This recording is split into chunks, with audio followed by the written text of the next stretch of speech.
oh my god, hang on. Guys, I'm so sorry, This is so dirty. Let me just clean this here. We're gonna, better. Does that look good? It's a lot cleaner now, right? What is going on, guys? So today we are back with another deep dive, diving deeper into the Rainbow Cup. Yeah, I still got to think about it. I still almost say the Nightmare Cup every time. Today we're actually going to be looking at a highly requested Pokemon in Slowpoke. And you can kind of take this deep dive as Slowpoke, Slowbro, and Slowking. The numbers, of course, aren't going to match, but the concept for using these three Pokemon are the same. The reason that people are looking at these Pokemon is for a specific purpose, and all three of these Pokemon carry that purpose throughout the evolution line. So we'll get into that. Let's go over some numbers really fast though. So Slowpoke is actually a water and psychic type Pokemon, maxing out at level 40 with 15s across the board all the way up to 1226 here. So we do get to max out this Pokemon inside the Great League, which, I mean, depending on how you look at it, that's pretty crappy, because that's a lot of dust.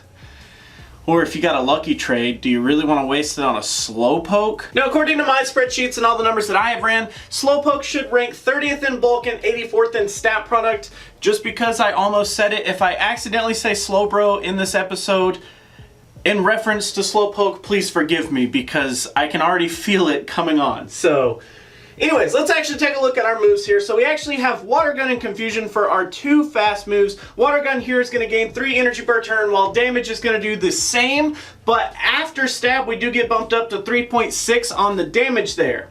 Now Confusion also gains 3 energy per turn, but actually does 4 damage per turn, and then after Stab it does get bumped up to that 4.8, which is pretty crazy. Now, Confusion is part of the gimmick that Slowpoke, Slowbro, and Slowking all carry.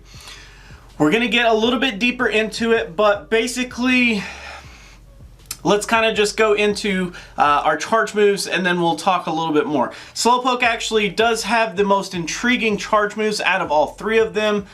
For me at least, but let's get into this. So Water Pulse here is our first charge move. For 60 energy you get 70 damage at a 1.17 damage per energy ratio. After Stab it does get bumped up to 84, which puts a 1.40 damage per energy ratio on Water Pulse here. Psyshock here for 45 energy you get 70 damage at a 1.56. After Stab it also gets bumped up to 84, which makes it a 1.86 damage per energy ratio. Our most efficient move, which is pretty nice. Psychic here, 70 energy for 100 damage at a 1.43. Now after Stab it does get bumped up to that 120, which does make it a 1.71 on the damage per energy ratio. Now the intriguing move there is actually Psyshock. So when you compare Slowpoke to Slowbro and Slowking, they both also have a psychic charge move, but it's psychic? Let me double check that. Yes, they both do actually just have Psychic. They don't have Psyshock, which Psyshock is what actually differentiates Slowpoke from Slowbro and Slowking here, is because we can actually get to this Psyshock so much faster than we would be able to get to just a plain old Psychic. Now, you're probably sitting there thinking, well, wait a minute, why would Psyshock even matter? Why would a Psychic type move even matter in the Rainbow Cup? Well, here's the thing. Because Quagsire and Venusaur are like the two anchors for most teams right now. Quagsire is looked at as the king of the Rainbow Cup, while Venusaur is like next in line. He would be, I don't know how hierarchies work. Is it a bishop, a rook? I'm just naming chess pieces at this point. Venusaur would be heir to the throne, let's put it that way. So if those two are the two Pokemon that you're going to always see on a team, what the Slowpoke, Slowbro, and generally any Confusion carrier actually, what their purpose is to actually help take out that Venusaur. So here's the gimmick. Slowbro, Slowpoke, and Slowking all are Confusion holders, but Slowpoke having access to Psyshock generates a lot more speed than both Slowbro and Slowking do. So, means that you can attack the poison type carriers inside of the Rainbow Cup with not only Confusion, but also Psyshock, is so enticing. And I think Slowpoke is probably preferred amongst the Slowbro and the Slowking because it actually does get to that Psyshock a little faster rather than having to rely on another move to actually tackle the other Pokemon. So like I'm talking like Beedrill, Venomoth, even Butterfree and Tentacruel as well. So those Pokemon are all kind of like wrapped up in this like poison typing, and then our Confusion and Psyshock here is kind of what tackles that. If we were going with Slowbro or Slowking, we would actually be having to rely on a faster move, but it wouldn't necessarily be Psychic type. So for Slowking, we would be relying on either Blizzard or Fire Blast, which I guess both of those would kind of work here. But I mean, in all honesty, I think Psychic would probably be the better out of those two rather than trying to go with Blizzard or Fire Blast, because Blizzard is going to cover our grass and poison types, but it's not necessarily going to cover that Tentacruel, while Fire Blast will cover our grass types, but also we're not covering the Tentacruel there either, but we do gain the bug typing as a target there. With Slowbro, we would be relying on either Water Pulse or Ice Beam, and that kind of ends up being a little bit more awkward because Water Pulse doesn't help us up against the grass types at all. It doesn't help us up against Tentacruel, and it doesn't really help us up against the bugs. So Water Pulse is kind of like last in line in my opinion. And then we have Ice Beam, which kind of helps up against the grass types, not so much against the bugs and not so much against Tentacruel. So the Psychic type move is really what we're going for here because we want to be able to cover all of the poisons just in case. And having that Confusion user on your team, that's kind of their role here, is to have a more sophisticated answer to the Venusaur rather than just throwing out a fire Pokemon up against Venusaur. Because Venusaur's numbers are so high in certain categories, it's kind of riskier to throw out a fire type rather than throw out a Psychic type. Now there can be a lot of argument here for Slowpoke because Slowpoke is a water type as well, so it's not like the greatest option to go up against Venusaur with, but that's where Execute and Executor come in. They're actually going to be in a different realm, but they're also those Confusion users. Then you can throw in Butterfree and Venomoth, and I guess you could even throw in Celebi here as the Confusion users that could be a more hardcore counter up against the Venusaur. But then, like, so what if they don't necessarily like bring Venusaur? What if they bring a different poison type? What if they bring Beedrill? What if they bring Venomoth? Like a Legacy Venomoth would actually be pretty interesting. It's just kind of like in this weird, awkward position where having a Confusion user is a really solid idea at the moment. And it's kind of up in the air on whether it's going to be the Slowpoke line or it's going to be the Execute line, because both of those having access to Confusion really put them at the top of this pedestal. And then we also do have, you know, the Venomoth and the Butterfree, and there's some other Confusion users out there, but these two lines, the Slowpoke and the Execute line, are the ones that are being talked about the most. And considering the Execute and Executor no longer have Confusion in the move pool, it has to be a legacy one, so it does kind of make it a little bit more favored towards Slowpoke, Slowbro, and Slowking. Alright, rant over. Let's continue with the deep dive here. So let's actually move into our shield situations here. So here's where this deep dive kind of like takes a turn for me, because I was actually like, I was kind of hyped up that, you know, you guys voted for Slowpoke and you guys were like, hey, this is gonna be a really cool Pokemon. And I was like, I understand the whole gimmick and the purpose, like I get it, and he must be amazing, but it's pretty underwhelming for me. So with our 0 versus 0, this is where I don't have any shields, my opponent doesn't have any shields. We actually end up winning 35.9% of those matchups, which is okay. That's not bad. Then we actually move on to our 2 versus 0, which is where I have 2 shields, my opponent doesn't have any shields. We actually end up winning 89.1, which is pretty nice. The only Pokemon that we actually end up having trouble with, which is the exact reason that we run this simulation, because if I have complete shield advantage, I just want to know which Pokemon are still going to end up beating me. We do have a problem with a few of the grass types, and Fortress actually shows up here, so Kind of awkward. Then we move on to our 0 versus 2, which is where I don't have any shields. My opponent actually has 2 shields. We actually end up winning 6.5%. And out of that 6.5%, it's a weird, like, mirage of Pokemon here. So there's Quillfish, which makes some sense. There's Magby, Rapidash, Krabby, Poliwrath, and Flareon. Okay, I don't see like a huge theme with those. Quillfish and Poliwrath I can see because they're both going to be weak to confusion. Magby, Krabby, Rapidash, and Flareon, maybe it's just because we have a lot more neutral damage than what they can give to us? Possibly. Then in our last shield scenario, we do have this 2 versus 2, which is a 48.9%.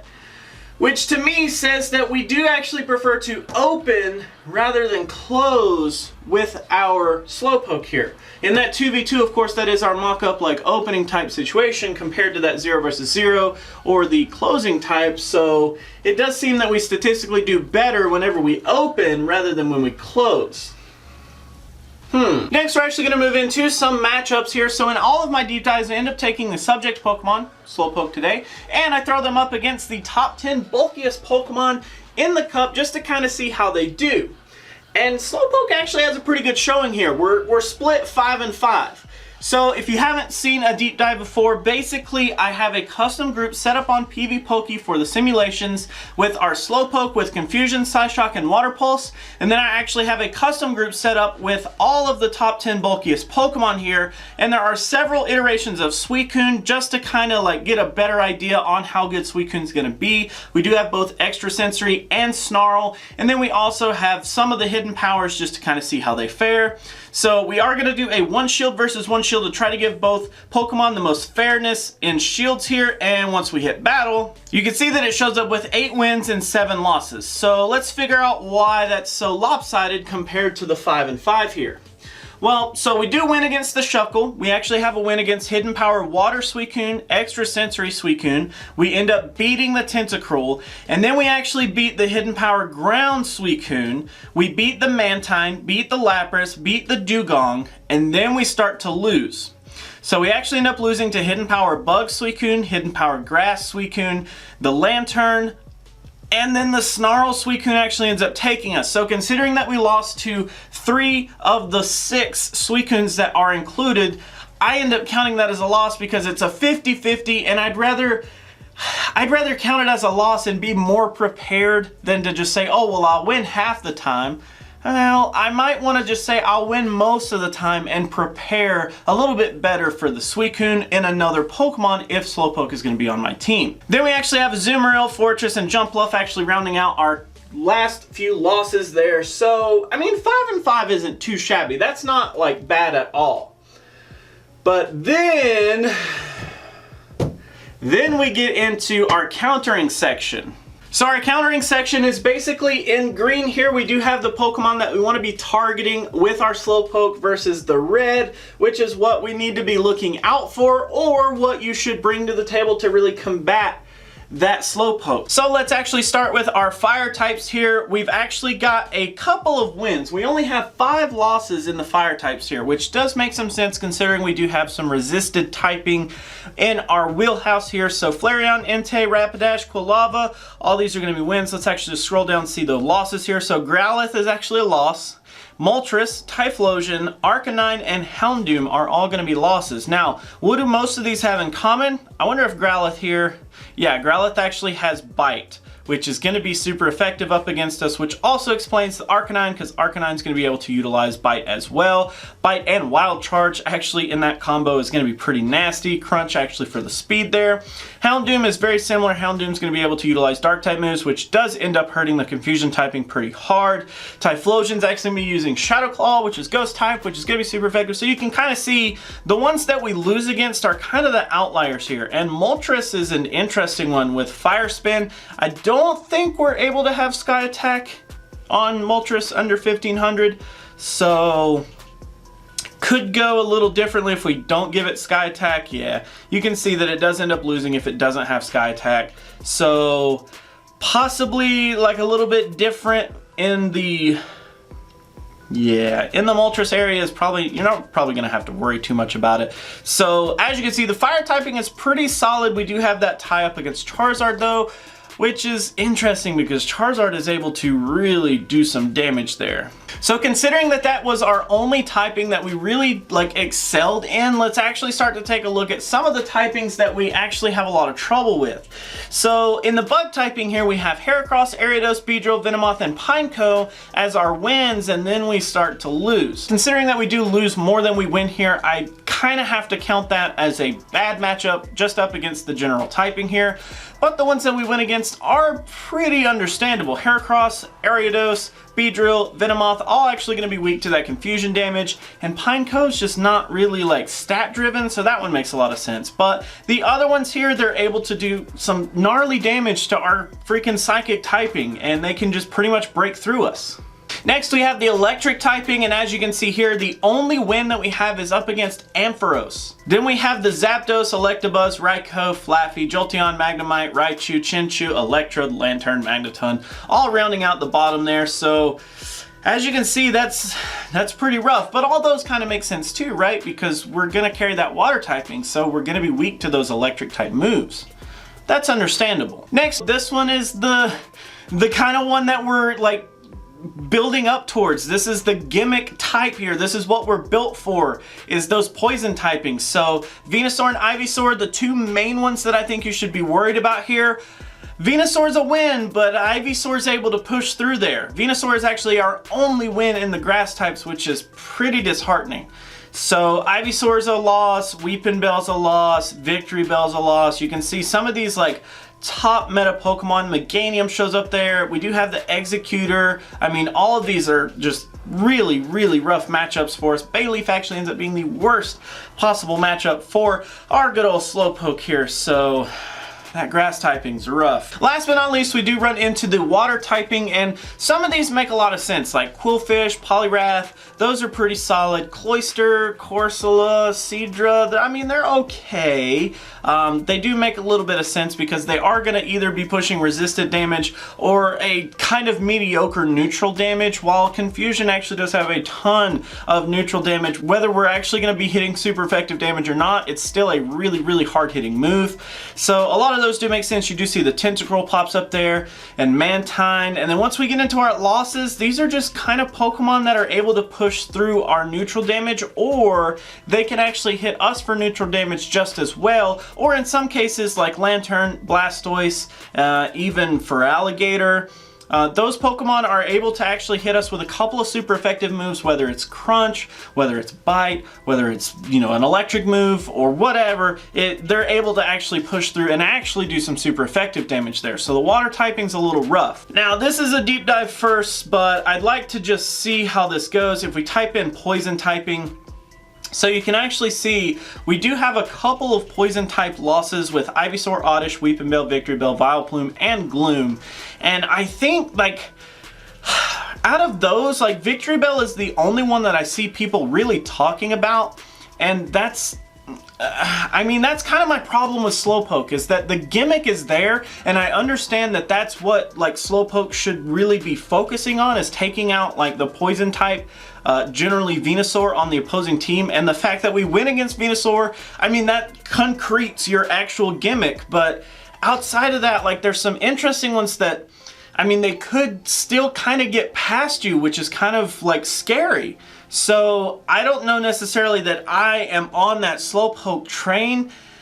I mean, if it was me personally, I think Slowpoke or even Slowbro maybe. Slowbro would probably be like my next option, because maxing out a Slowpoke is going to be a really, really high like cost of entry here, and I'm not trying to tell people that's what they need to do. But if you can't afford the Slowpoke, then I definitely think that Slowbro is your next best option. And even then, it's still gonna be like kind of awkward, because the Slowbro it's not quite as fast, and you only have Confusion, and then you're gonna have to rely on Ice Beam and Psychic. So it's gonna make it a little slower, it's gonna make it a little bit more awkward, but the cost of entry is a lot lower. Then if you actually look into Slowking, I think Slowking's probably the worst of the three, but I'm not sold on this Slowpoke hype train. There are a lot of people that I see saying that Slowpoke, if you've got the dust for it, if you've got the resources, then do it because it's going to be amazing. I mean, I don't see the amazingness. And even in this poison typing, I don't see the amazingness. I mean, look, like all of these down here are gonna be losses. Like, what? I don't know. I'd love to hear from you guys because I honestly cannot fathom recommending this Pokemon at this point until it is like fully proven that Slowpoke is just gonna dominate the poison typings in a way that maybe I'm not seeing, or maybe I'm blind and looking at this like insane cost and just saying, oh no, like straight up front. Like maybe I'm missing something, but you guys tell me, do you want to invest in a Slowpoke? Do you think that Slowpoke deserves a slot on your team? I think that the confusion gimmick is fine. That's a great option to go for. And when we get into our team building video, I'm gonna talk about it because I think it's a really solid option. But Slowpoke's hard to recommend, man. That's rough. It's a really high cost. But anyways, that is actually my take on Slowpoke, guys. Thank you so much for hanging out. Thank you so much for watching. Always remember to let me know what you guys think about Slowpoke down below because I'm not feeling it. I'm just, to be honest, I mean, I'm just not. So thank you guys so much for hanging out. Thank you so much for watching. Always remember that if you like a video, you can do that. But if you don't, you could be that guy. Otherwise, just leave a comment. Whatever. Until our next video, guys, I will catch you then.